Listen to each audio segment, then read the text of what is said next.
All right, let's dive into a classic, the 2003 film What a Girl Wants. Now, this story taps into one of those ultimate what if scenarios that I think we've all daydreamed about at some point. You know the one, what if you found out your long lost dad was actually royalty? I mean, can you imagine? For our main character, Daphne Reynolds, this wild fantasy is about to get very, very real. And that single question, it's the engine that drives this whole story. So, first up, let's meet Daphne. She's this super spirited American teenager, works as a waitress at weddings with her mom, who's a caterer, but there's always been this hole in her life. She feels like a piece of her is missing, and that piece is the father she's never, ever met. You see, for 17 years, the only connection she's had to him is a story. Her mom, Libby, tells it to her every single birthday. This beautiful tale of a whirlwind romance. But now, at 17, a story just doesn't cut it anymore. It's not enough. She needs real answers. She needs a real dad. So how did this even happen?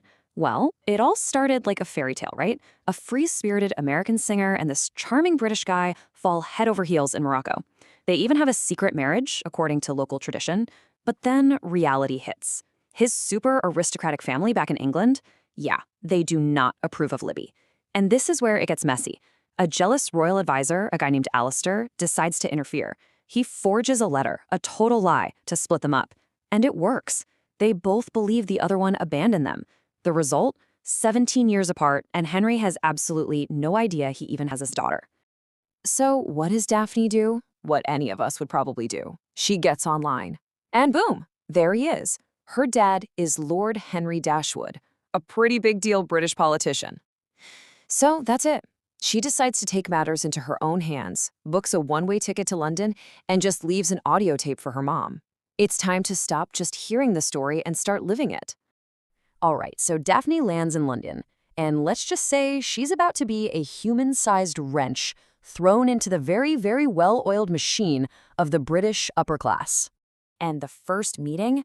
Oh, it is epic. She doesn't just ring the doorbell. No, she literally climbs over the wall of his giant estate and confronts him. Henry's totally stunned. He thinks she's some reporter trying to get a scoop. And then she drops the bombshell. I'm Libby's daughter, and you're my father. Can you even imagine? And just like that, you can see the sides being drawn. Henry is just in total shock. He had no idea. But his advisor, Alistair, he immediately sees her as a political problem right before an election.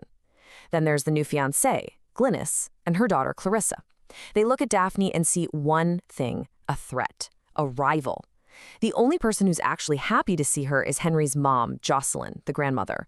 She takes one look and instantly sees the family resemblance. And so begins the ultimate culture clash. You've got this wild, free-spirited American girl plopped right into the middle of centuries of stuffy British tradition.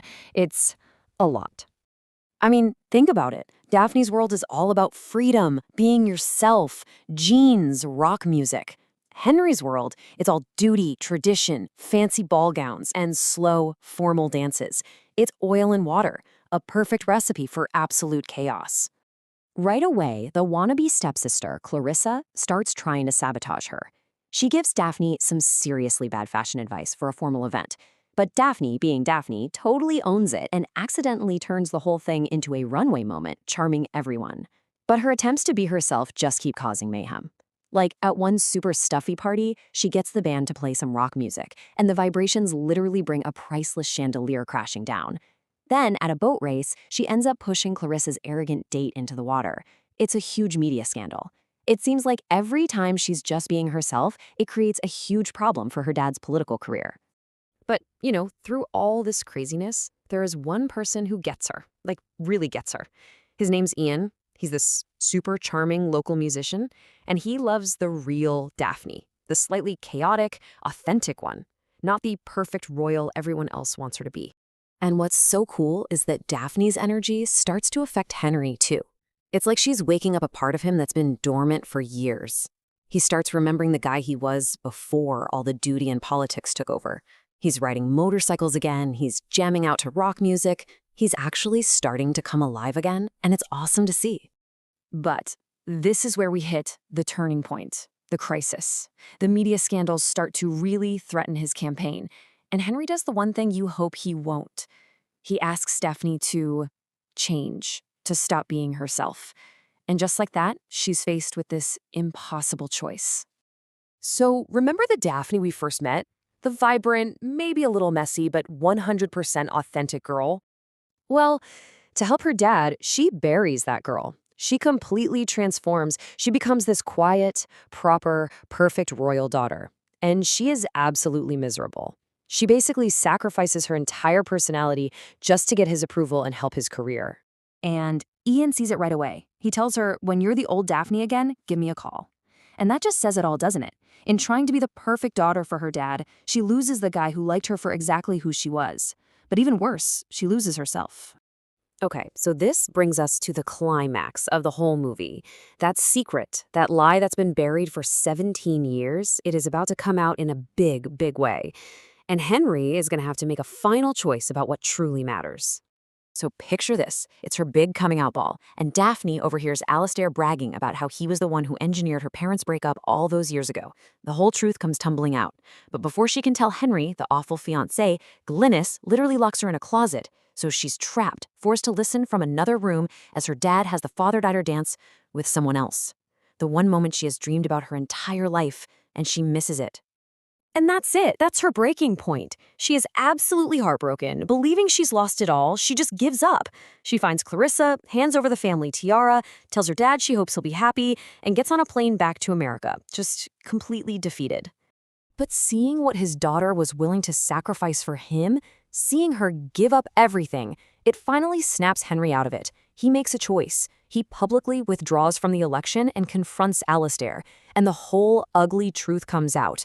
The lie that Libby left him? Nope, Alistair forced her out and hid the pregnancy. That goodbye letter? A complete forgery.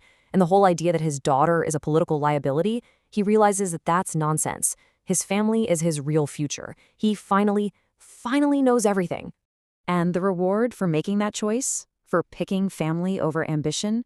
Well, Henry gets on a plane, flies to America, finds Daphne working at a wedding, and right there on the dance floor, he gives her that father-daughter dance she missed. And for the perfect cherry on top, he reveals he brought someone with him. It's Ian. The fairy tale ending is complete. So in the end, Daphne's whole journey boils down to this really powerful question. Is it better to change yourself to fit into the world, or is it better to be so yourself that you change the world you're in? It's something to think about for sure. Thanks so much for tuning in for this explainer.